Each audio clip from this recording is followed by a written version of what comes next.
Are you considering the transition to a largely remote workforce? If you do transition, then you, as a leader, have to actually believe that your employees can be effective when working remotely, or you have to at least be willing to give it an honest try. Otherwise, you'll just be wasting everybody's time. But if you do think that your team can work productively in a remote environment, and you want to reap some of the economic and productivity benefits that remote work affords, then check out this video in which I share some of the hard lessons learned by remote teams so that your team can perform at a high level. I'm Dan Himes, founder of Study Swami and Biz Work Life.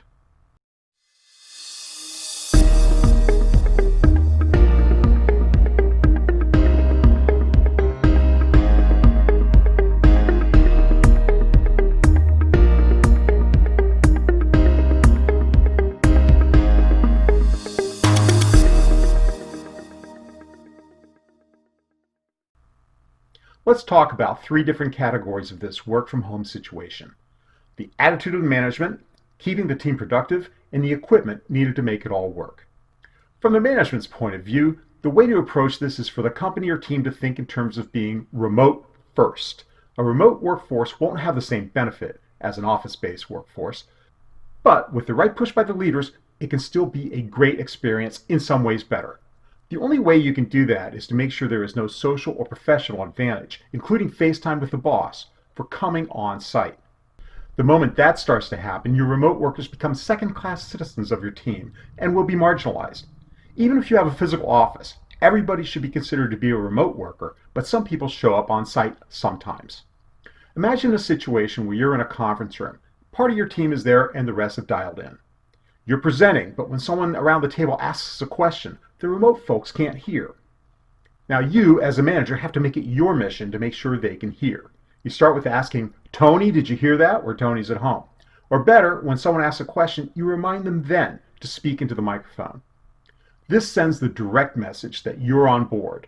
If you have to wait for Cindy, who's working at home, to text Jamal and say the mic isn't picking up the room, then you're sending the message that the folks at home have to fend for themselves. In other words, they're second-class citizens. And the team will do what they see you do. If it matters to you, it'll matter to them. If you can't quite beat trouble to pay attention and make it your concern, neither will they. And that will destroy the advantage of remote work. Beyond just setting the tone of remote first, managing will have some other challenges. If you see your primary job as making sure that your team can do its job, then one of your new challenges is figuring out when someone is stuck and needs help.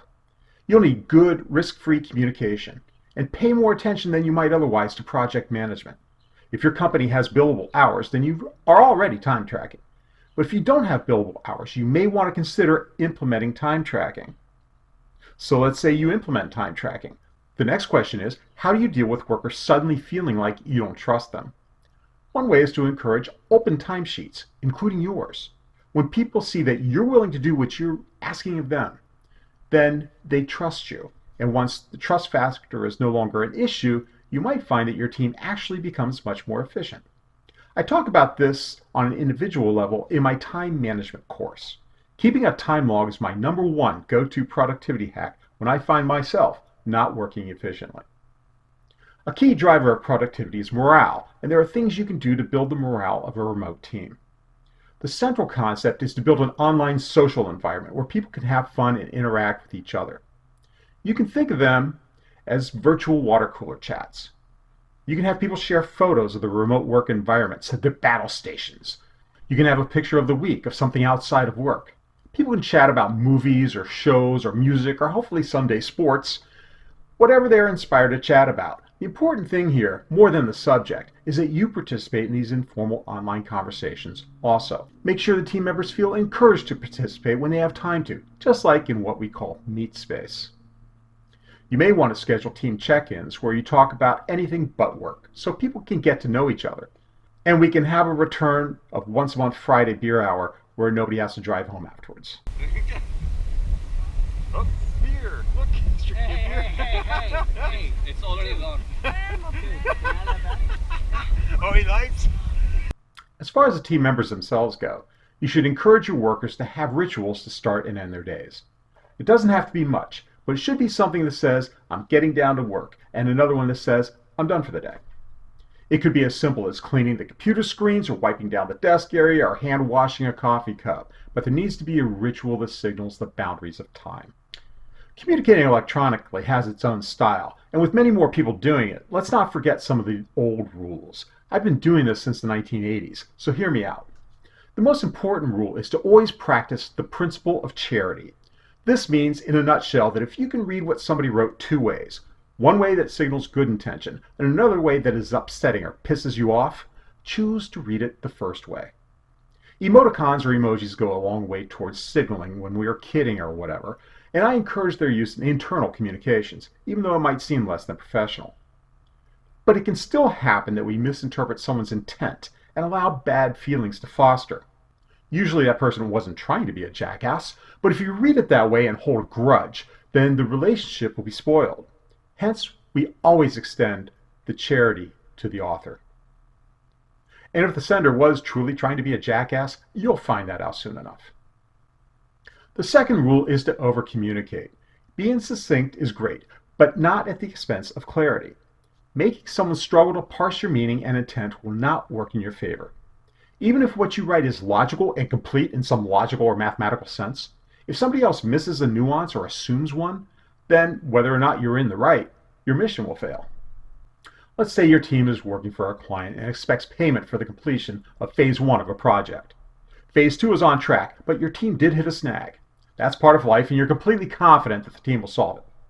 You ask the team member Kelly to ping the client's representative to get an estimated pay date for phase 1, but in the call she gets chatty and lets on about the challenge of phase 2.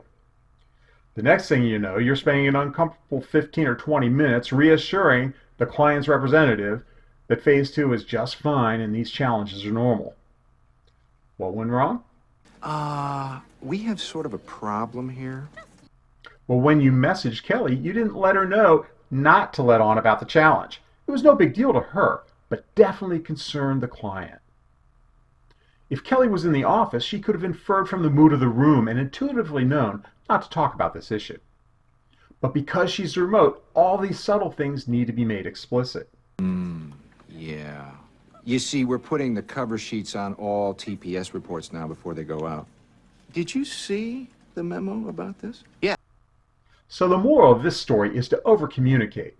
Communicate not only what you want, but if it's important, also what you don't want. Another thing you want to tell your team is to keep their egos out of things. This is great professional advice in general, but it's very important when people are working remotely. The last thing you need is to have someone upset and not responding while they're remote and you have no idea that something's even wrong. All the other things we've said can help avert that problem. But convincing or teaching people to keep their egos out of things, keep it from getting personal, will make everything else a lot easier. We've discussed managing and we've discussed team members. So what about the technical side of pulling off a remote team? Well, you're probably quite familiar with Zoom or one of the other video conferencing packages out there, which most teams would consider to be essential. And make sure that everybody is in video on mode. People who hide look like cowards to the rest of us. You'll also want a way to text or chat and message in groups that everybody can jump on. Slack and Microsoft Teams are popular choices for this, but there are also other choices. In terms of brainstorming and whiteboarding, a lot of groups are using the video whiteboard capability of Zoom or Google Jamboard and a Wacom tablet, which is like a large touchpad and stylus, or even an iPad. In fact, there are tons of products out now that are super cheap or even free. I've been impressed with Excalidraw personally. Of course, for a quick diagram, you can simply draw on a piece of paper and hold it up to the camera. I'll close this off with a small warning. The dream of having employees around the world working remotely has more than just a problem of time zones. In some countries and even states, you may be required to keep a legal presence in the area the worker lives. Now, if they're contractors, this may not be as much of a problem. But if they're employees, you definitely need to be careful. Rest assured, though, that just as services arose to handle the local presence issues for incorporating in, say, Delaware when you're located in Kansas, services are also arising to solve this problem for hiring remotely. You should probably check with a lawyer. I hope this video helps you organize your thoughts around reopening with remote workers. If you're looking at this video thinking that won't work, then remember the words of Henry Ford. The man who thinks he can and the man who thinks he can't are both right.